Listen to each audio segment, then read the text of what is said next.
किससे अपने मन की बात कहें, किससे अपनी जाकर मन के हृदय की बात कहें, किससे जाकर अपने दिल की बात कहें। तो शिव महापुराण की कथा कहती है कि शिवलिंग। Here's a look at my week on Facebook gaming. Monday morning, I play puzzle games. On Tuesday, I choose racing games. Friday evening, I use groups to see what my friends want to play.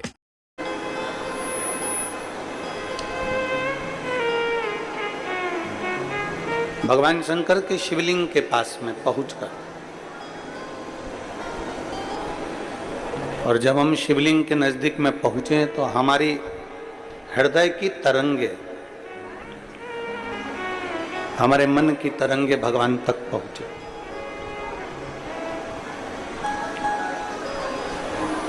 अब किसी ने कहा कि भगवान को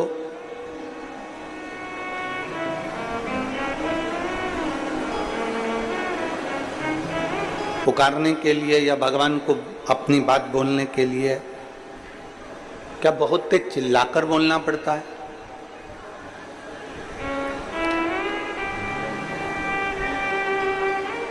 आवाज नहीं आ रही है कि ये लेडी नहीं चल रही है पीछे वाले?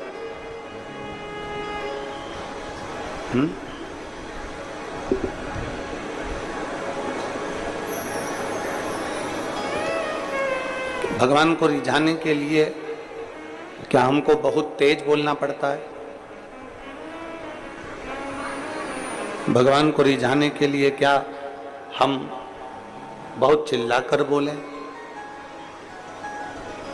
शिव महापुराण की कथा कहती है नहीं। जैसे एक सेठानी किसी नौकरानी को डांट दे,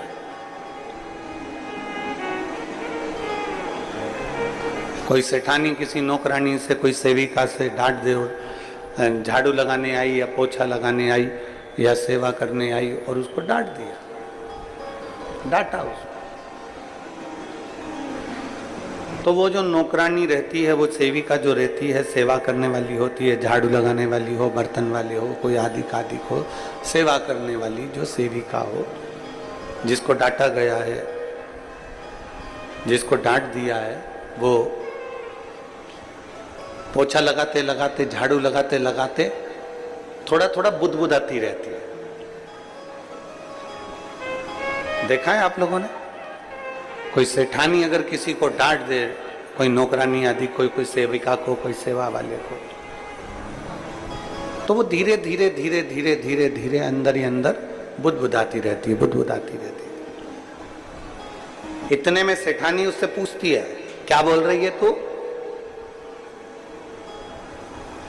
ये मत समझना कि मैं जानती नहीं हूं, मैं समझती नहीं हूं।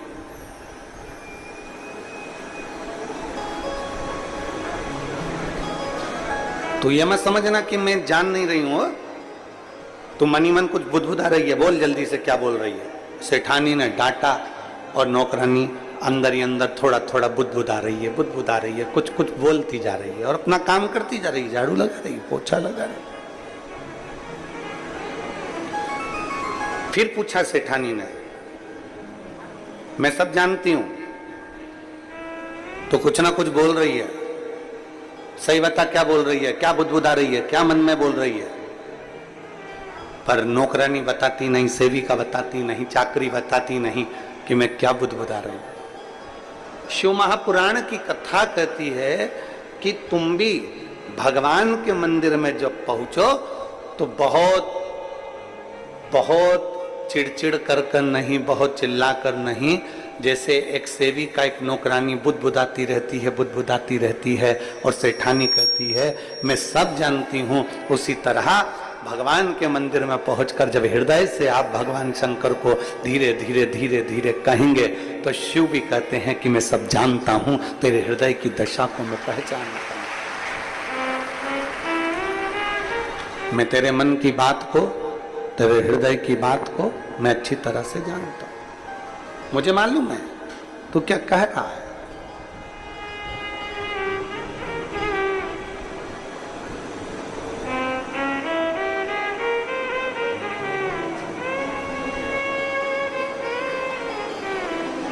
शंकर भगवान के नाम के आगे ईश्वर लगा हुआ है।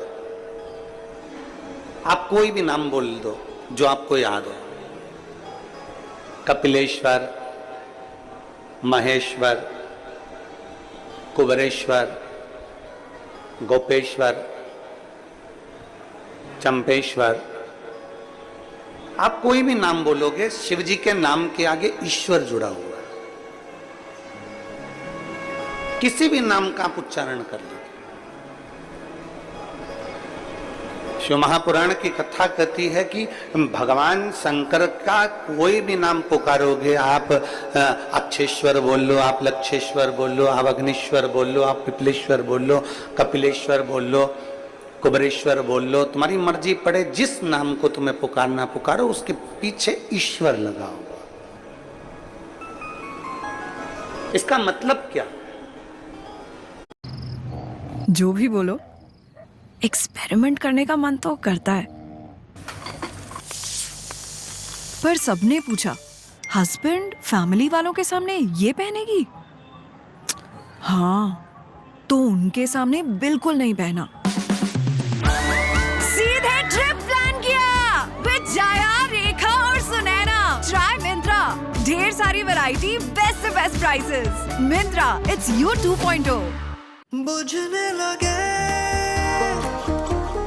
किसी की उमंग तो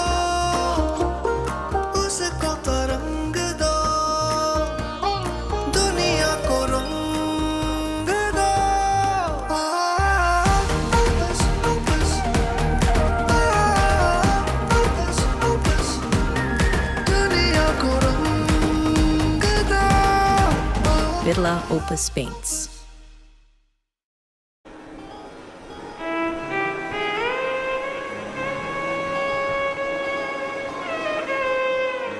यहां शंकर नाम तो नहीं लिखा कि कपिल शंकर, अक्ष शंकर, अग्नेश शंकर, नहीं। यहां भगवान शिव के पृथ्वी पर मृत्यु लोक में जितने भी मंदिर होंगे, उस पे जो नाम लिखा होगा आप उसे पढ़ेंगे कपिलेश्वर, अग्नेश्वर, अक्षेश्वर, तारकेश्वर, आप जितने भी पढ़ेंगे, महाकालेश्वर, ओमकारेश्वर, केदारेश्वर, भीमाशंकरेश्वर, जितने भी भीमेश्वर, जितने नाम आप पढ़ेंगे उसमें आपको ईश्वर शब्द मिलेगा ही। सोमेश्वर, त्र्यंबकेश्वर,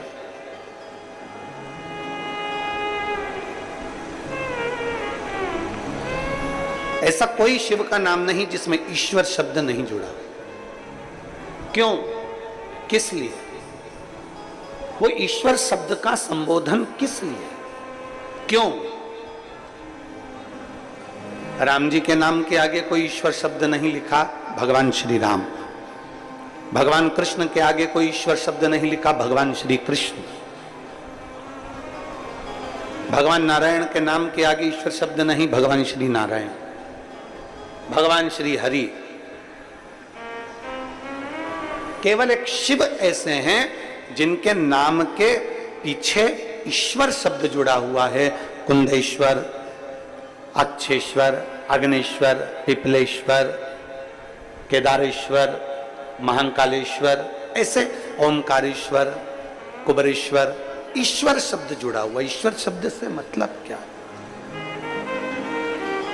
जितने लोग भारत की भूमि के ही नहीं, विदेश में भी बैठकर अगर आस्था चैनल के माध्यम से जो शिव महापुराण की कथा सुन रहे हैं, आपके बच्चे भी एक दिन आपसे प्रश्न कर सकते हैं कि ये सारे भगवान के नाम राम जी है, कृष्ण जी है, पर शंकर जी के जितने मंदिर जाओ उसके नाम के आगे ईश्वर क्यों जुड़ा होगा? ईश्वर क्यों जुड़ा? किस लिए? क्या कारण है जो ईश्वर नाम जुड़ा हुआ है? तो कहा, शिव महापुराण की कथा कहती है, गर्ग संहिता कहती है, और भगवान शंकर की स्कंद पुराण सुंदर काशी खंड में वर्णन करती है कि भगवान शिव को विश्वेश्वर कहा गया, कुंदेश्वर कहा गया, अक्षेश्वर, लक्षेश्वर कहा गया। ईश्वर शब्द से मतलब ये होता है कि भगवान शंकर के शिवलिंग के पास जब कोई मनुष्य पहुंचता है वो अपने मुख से कुछ कह पाए ना कह पाए, पर जैसे ही शंकर के शिवलिंग के करीब में पहुंचा या शंकर के शिवलिंग के सामने से भी निकल गया तो भी शंकर उसके हृदय की बात समझ जाते हैं और उसका भंडार भर देते हैं। ईश्वर शब्द ही वह शब्द है।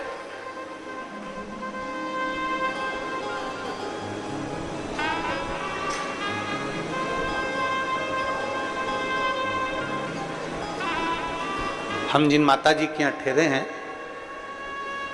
बुजुर्ग हैं बहुत, और बहुत सेवा में लगी रहती हैं भगवान की, बहुत बहुत सेवा,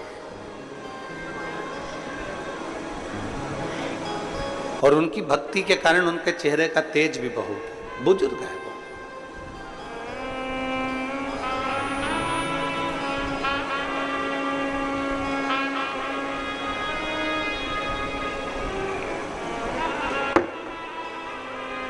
जब हम जैसे ही गनौद में पहुंचे और हमारे रुकने की व्यवस्था पहले कहीं थी फिर कहीं हुई, तो माता जी के यहाँ जब पहुंचे तो उन्होंने एक बात कही, महाराज जी हम हमेशा टीवी में कथा सुनते थे, टीवी में देखते थे, और हमेशा ये शरीर हमारा इतना चलता नहीं है तो कभी कथा में नहीं जा पाए, पर भोलेनाथ जी को जब हम एक लोटा जल चढ़ाते थे, स्पर्श करते थे बाबा का, तो बाबा से कहते जरूर थे कि एक बार कहीं ना कहीं महाराज जी से मिलना तो हो। हमें नहीं मालूम था कि भोलेनाथ इतनी जल्दी कृपा कर देंगे और यहाँ आ जाए। आप जरा समझिएगा, जरा प्रसंग का स्मरण करिएगा।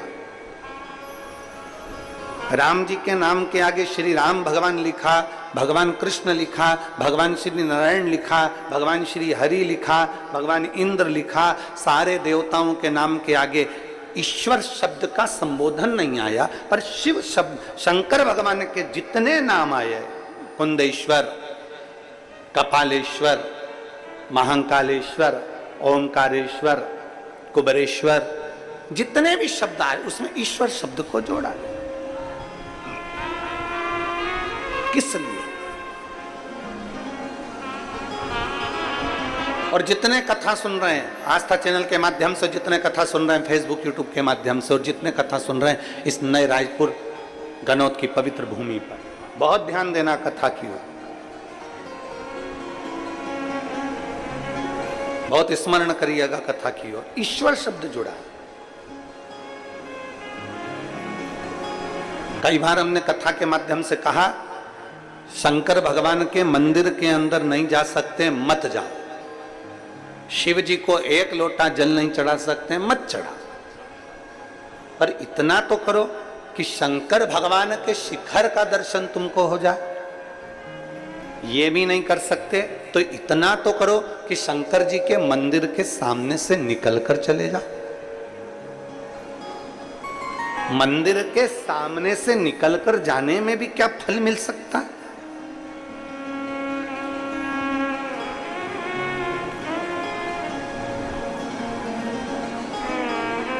मंदिर के भगवान शंकर का शिवलिंग है, उसके सामने से निकलकर जाने में भी क्या फल मिल सकता है? क्या हमें फल की प्राप्ति हो सकती है? क्यों नहीं? चुंबक, उस चुंबक में एक तत्व होता है जो दूर से भी खींच लेता है। चुंबक दूर से भी अपने तत्व वालों को खींच लेती है, लोहे को खींच लेती है। चुंबक लकड़ी को नहीं खींचती, चुंबक कागज को नहीं खींचती, चुंबक कपड़े को नहीं खींचती, चुंबक प्लास्टिक को नहीं खींचती, वो अपने तत्व की चीज को चुंबक खींचती है।